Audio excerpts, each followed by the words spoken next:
பாபநாசம் அருகே மதுபோதையில் தனியார் பேருந்தை வழிமறித்து ரகளையில் ஈடுபட்ட இளைஞர்களின் சிசிடிவி காட்சிகள் வெளியாகி பரபரப்பை ஏற்படுத்தியுள்ளது.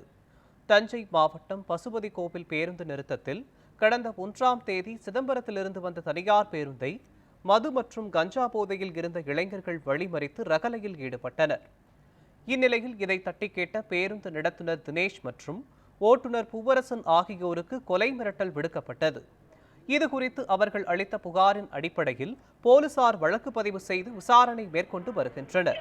மேலும் மது போதையில் ரகளையில் ஈடுபட்ட இளைஞர்கள் மீது நடவடிக்கை எடுக்க வேண்டும் என பொதுமக்கள் கோரிக்கை விடுத்துள்ளனர்.